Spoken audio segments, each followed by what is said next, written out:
ಸೋಮಣ್ಣ ಅವರಿಗೆ ಅವರದೇ ಆದ ಕಾಂಟ್ಯಾಕ್ಟ್ಸ್ ಇದೆ, ಹಿರಿಯರಿದ್ದಾರೆ, ರಾಜಕೀಯ ಅನುಭವ ಅಪಾರ ಇದೆ. ಹೀಗಾಗಿ ಅವ್ರ ಮಾತು ಕಂಪ್ಲೀಟ್ ಆಗಿ ಸುಳ್ಳು ಅಂತ ಹೇಳಿ ತೆಗೆದುಹಾಕಬಹುದಾ ಗೊತ್ತಿಲ್ಲ. ಯಾಕಂದ್ರೆ ಅವ್ರು ಮಾಡ್ತಿರುವ ಆರೋಪ ಅತ್ಯಂತ ಗಂಭೀರವಾಗಿದೆ. ಸಿದ್ದರಾಮಯ್ಯನಂತಹ ಮಾಸ್ ಲೀಡರ್ ಅವರನ್ನ ಕಾಂಗ್ರೆಸ್ ಪಕ್ಷದಲ್ಲಿ ಕೆಲವರು ಪಂಜರದ ಗಿಣಿಯಾಗಿ ಮಾಡಿಟ್ಕೊಂಡಿದ್ದಾರೆ ಅಂದ್ರೆ ಏನರ್ಥ? ತಾವು ಹೇಳ್ದಾಗ ನಡಿಬೇಕು, ಇಲ್ದಿದ್ರೆ ಆಪತ್ತು ಅನ್ನೋ ರೀತಿಯಲ್ಲಿ ಯಾರೋ ಕಂಟ್ರೋಲ್ ಮಾಡ್ತಿದ್ದಾರೆ ಸಿದ್ದರಾಮಯ್ಯನವರ ಅಂದ್ರೆ ಏನರ್ಥ? ಕತ್ತಲೆಯಲ್ಲಿಟ್ಟಿದ್ದಾರೆ ಮುಖ್ಯಮಂತ್ರಿಗಳನ್ನ ಕಾಂಗ್ರೆಸ್ ಪಕ್ಷದವರೇ. ಈ ಮಾತಿನ ಅರ್ಥ ಏನು? ವಿ ಸೋಮಣ್ಣ ಅವರಿಗೆ ಬಹುಶಃ ಕಾಂಗ್ರೆಸ್ ಪಾಳ್ಯದ ಒಳಗೆ ನಡೀತಿರುವ ಕೆಲ ಚಟುವಟಿಕೆಗಳ ಸೂಚನೆ ಸಿಕ್ಕಂತಿದೆ. ಕೇವಲ ವಿರೋಧ ಪಕ್ಷದ ಯಾರೋ ಒಬ್ಬ ನಾಯಕ ಅಥವಾ ಸದಸ್ಯ ಆಡಳಿತಾರೂಢ ಕಾಂಗ್ರೆಸ್ ಪಕ್ಷದ ವಿರುದ್ಧವಾಗಿ ಮಾಡಿದಂತೆ ಇರಲಿಲ್ಲ ಅವರ ಹೇಳಿಕೆ, ಆರೋಪವನ್ನ ಗಮನಿಸ್ತಾ ಇದ್ರೆ ಫ್ರೆಂಡ್ಲಿ ಅಡ್ವೈಸ್ ಅನ್ನೋ ರೀತಿಯಲ್ಲೇ ಇತ್ತು ಅವರ ಮಾತಿನ ವರಸೆ. ಇನ್ಫ್ಯಾಕ್ಟ್ ಅವರು ಮುಖ್ಯಮಂತ್ರಿಗಳನ್ನ ಮಾತನಾಡಿಸುವಾಗ ಕೂಡ ಅದೇ ಹೇಳಿದ್ದು, ನಿಮ್ಮ ಬಗ್ಗೆ ಕಾಳಜಿಯಿಂದ ಮಾತನಾಡ್ತಿದ್ದೀನಿ ಅನ್ನೋ ರೀತಿಯಲ್ಲಿ ಮಾತನಾಡಿದ್ರು ಸೋಮಣ್ಣ ಅವರು. ಎನಿವೆ, ಈ ಮೂಡಾ ಸೈಟ್ ವಿಚಾರಕ್ಕೆ ಸಂಬಂಧಪಟ್ಟಂತೆ ಮೊದಲೇ ವಾಪಸ್ ಕೊಡಬೇಕಾಗಿತ್ತು ಸಿದ್ದರಾಮಯ್ಯನವರು. ವಿ ಸೋಮಣ್ಣ ಅವ್ರ ಬಾಯಲ್ಲಿ ಬಂದ ಮಾತು ಕೂಡ ಅದೇ. ಇಷ್ಟೆಲ್ಲ ರಾಧಾಂತ ಆದಮೇಲೆ 14 ಸೈಟ್ ವಾಪಸ್ ಕೊಡೋದು ಬೇಕಿತ್ತಾ, ಮೊದಲೇ ಕೊಡಬೇಕಾಗಿತ್ತಲ್ಲ ಅಂತ ಹೇಳಿ ನಿನ್ನೆಯಷ್ಟೇ ಸಿದ್ದರಾಮಯ್ಯನವರಿಗೆ ಸಲಹೆ ಕೊಟ್ಟಿದ್ರು ವಿ ಸೋಮಣ್ಣ ಅವರು. ಕಾಂಗ್ರೆಸ್ನಿಂದಲೇ ಮುಖ್ಯಮಂತ್ರಿ ವಿರುದ್ಧ ಮೂಡಾ ಅಸ್ತ್ರ ಪ್ರಯೋಗ ಮಾಡಲಾಗ್ತಾ ಇದೆ.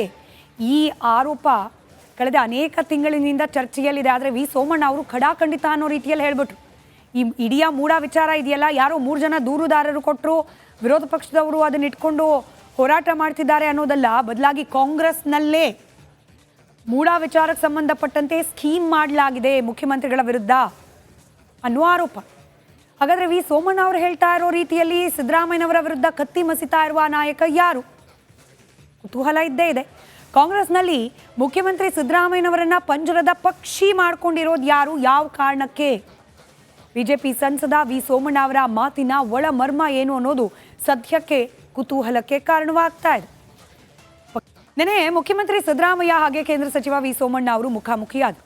ಈ ಸಂದರ್ಭದಲ್ಲಿ ವಿ ಸೋಮಣ್ಣ ಅವರು ಡೈರೆಕ್ಟ್ ಆಗಿ ಮುಖ್ಯಮಂತ್ರಿಗಳನ್ನ ಕೇಳ್ಬಿಟ್ರು, ಬೇಕಿತ್ತಾ ಇವೆಲ್ಲ 14 ಸೈಟ್ ಅವಾಗಲೇ ವಾಪಸ್ ಕೊಡಬೇಕಾಗಿತ್ತು, ಇವಾಗ ಇಷ್ಟೆಲ್ಲ ಆಗೋಯ್ತಲ್ಲ ಅಂತ ಹೇಳಿ. ನಮ್ಮ ಪೊಲಿಟಿಕಲ್ ಬ್ಯೂರೋ ಹೆಡ್ ವಿಜಯ್ ಹಿಂಗೆ ಹೇಳಿದ ನಂತರದಲ್ಲೂ ಕೂಡ ವಿ ಸೋಮಣ್ಣ ಅವರನ್ನ ಮಾತನಾಡಿಸಿದ್ರು. ಏನು ಸರ್ ಹಿಂಗೆ ಓಪನ್ ಆಗೇ ಹೇಳ್ಬಿಟ್ರಲ್ಲ ಮುಖ್ಯಮಂತ್ರಿಗಳನ್ನ ಅಂತ.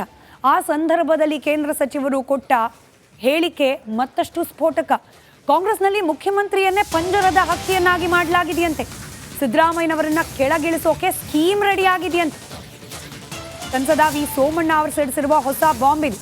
ಮುಖ್ಯಮಂತ್ರಿಯನ್ನೇ ಕಾಂಗ್ರೆಸ್ ಕತ್ತಲಿನಲ್ಲಿ ಇಟ್ಟಿದೆ. ಸಿಎಂ ನಡವಳಿಕೆ ಪರಿವರ್ತನೆ ಮಾಡಿಕೊಳ್ಳೋದು ಅವಶ್ಯಕತೆ ಇದೆ ಅಂತ ರಿಪಬ್ಲಿಕ್ ಕನ್ನಡದ ಜೊತೆಯಲ್ಲಿ ಮಾತನಾಡಿದ್ದಾರೆ ವಿ ಸೋಮಣ್ಣ.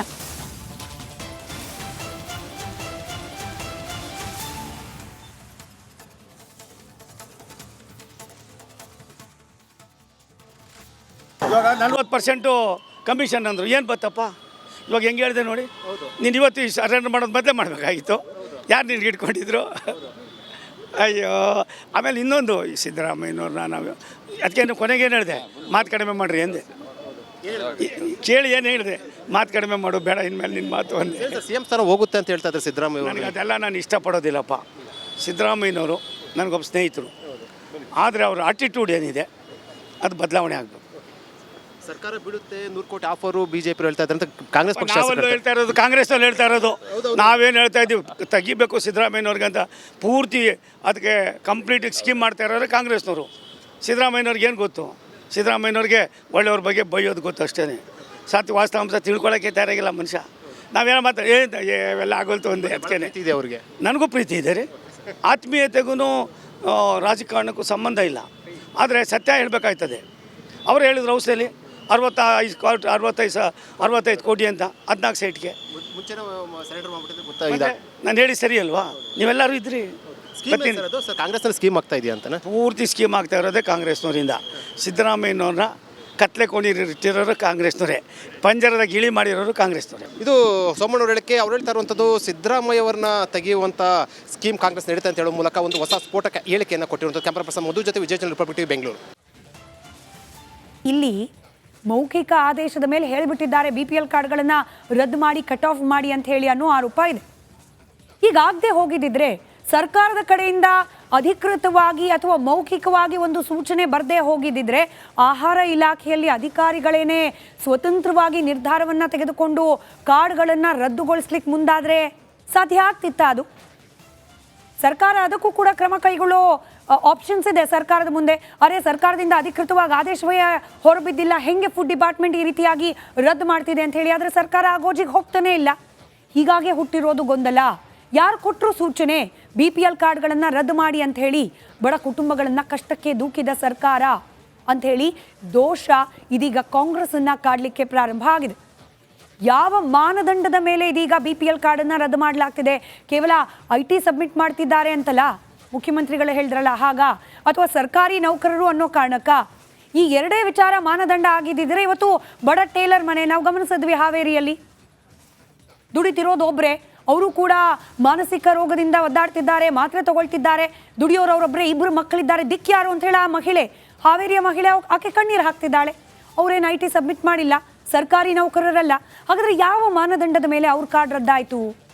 ಅಜ್ಜಿ ಒಬ್ರು ಈಗಷ್ಟೇ ಕೇಳಿಸ್ಕೊಂಡ್ವಿ, ಕಣ್ಣೀರು ಹಾಕ್ತಿದ್ದಾರೆ, ನನಗೆ ದಿಕ್ಕು ಅಂತಿರೋದೇ ಇದು, ಒಂದು ಹೊತ್ತಿನ ಊಟಕ್ಕೆ ಅಂತ ಗತಿ ಇದ್ದಿದ್ದೆ ರೇಷನ್ ಕಾರ್ಡು, ಅದನ್ನು ಸ್ಟಾಪ್ ಮಾಡಿದ್ದಾರೆ, ಬಂದ್ ಮಾಡಿದ್ದಾರೆ, ಅದನ್ನ ಕಾಲಿಗೆ ಬೀಳ್ತೀನಿ, ನಮಗೆ ರೇಷನ್ ಕಾರ್ಡ್ ವಾಪಸ್ ಕೊಡಿ ಅಂತ ಕೇಳ್ತಿದ್ದಾರೆ. ಆ ಅಜ್ಜಿಯ ರೇಷನ್ ಕಾರ್ಡನ್ನು ಯಾವ ಮಾನದಂಡದ ಆಧಾರದ ಮೇಲೆ ರದ್ದು ಮಾಡಲಾಗಿದೆ? ಯಾವುದೇ BPL ಕಾರ್ಡನ್ನು ರದ್ದುಗೊಳಿಸುವ ಪ್ರಸ್ತಾವನೆ ಇಲ್ಲ ಅಂತ ಮುಖ್ಯಮಂತ್ರಿಗಳು ಮಾಧ್ಯಮದ ಮುಂದೆ ಹೇಳ್ತಿದ್ದಾರೆ. ಹಾಗಾದರೆ ಮುಖ್ಯಮಂತ್ರಿಗಳೂ ಕೂಡ ಹೇಳ್ದಲೆ, ಆಹಾರ ಇಲಾಖೆಗೆ ಸಂಬಂಧಪಟ್ಟ ಸಚಿವರು ಮಾತನಾಡದೆ, ಯಾರ ಸೂಚನೆಯ ಮೇರೆಗೆ, ಯಾರ ಅಣತಿಯ ಮೇರೆಗೆ ಈ ಕಾರ್ಡ್ಗಳು ರದ್ದಾಗ್ತಾ ಇದೆ? BPL ರದ್ದು ಮಾಡಿಲ್ಲ ಅಂತ CM ಹೇಳೋದಾದರೆ ರದ್ದಾಗ್ತಿರೋದು ಹೇಗೆ ಪ್ರಶ್ನೆ ಕೇಳಲೇಬೇಕು. ಮುಖ್ಯಮಂತ್ರಿ ಸಿದ್ದರಾಮಯ್ಯನವರ ಸೂಚನೆ ಇಲ್ಲದೆ ಕಾರ್ಡ್ ರದ್ದಾಗ್ತಾ ಇದೆಯಾ? ಹಂಗಾಗೋಕೆ ಸಾಧ್ಯನಾ? BPL ಕಾರ್ಡ್ ರದ್ದು ಸೂಚನೆ ಕೊಟ್ಟಿದ್ಯಾರು? ಈ ರದ್ದು ಮಾಡ್ತಿರೋದು ಯಾಕೆ? ಈ ಗೊಂದಲಕ್ಕೆ ಒಂದು ಸ್ಪಷ್ಟವಾದ ಉತ್ತರವನ್ನು ಸರ್ಕಾರ ಕೊಡೋದು ಅವಶ್ಯಕತೆ ಇದೆ. BPL ಕಾರ್ಡ್ ವಿಚಾರಕ್ಕೆ ಸಂಬಂಧಪಟ್ಟಂತೆ ಎದ್ದಿರುವ ಗೊಂದಲಕ್ಕೆ ಸಂಬಂಧಪಟ್ಟಂತೆ ನಿರಂತರವಾದ ಫಾಲೋ ಅಪ್ ರಿಪಬ್ಲಿಕ್ ಕನ್ನಡ ಮಾಡ್ತಾ ಇದೆ. ಸದ್ಯಕ್ಕೆ ಇವತ್ತಿನ ಪಕ್ಕಾ ಪಾಲಿಟಿಕ್ಸ್ನಲ್ಲಿ ಅದರ ಅಪ್ಡೇಟ್ ಇದಿಷ್ಟು. ಇದೀಗ ರಾಜಕೀಯ ವಿದ್ಯಮಾನಗಳ ಪೈಕಿ ರಿಪಬ್ಲಿಕ್ ಕನ್ನಡದ ಎಕ್ಸ್ಕ್ಲೂಸಿವ್ ಸುದ್ದಿಯನ್ನು ನೋಡೋ ಸಮಯ ನಮ್ಮಲ್ಲಿ ಮಾತ್ರ.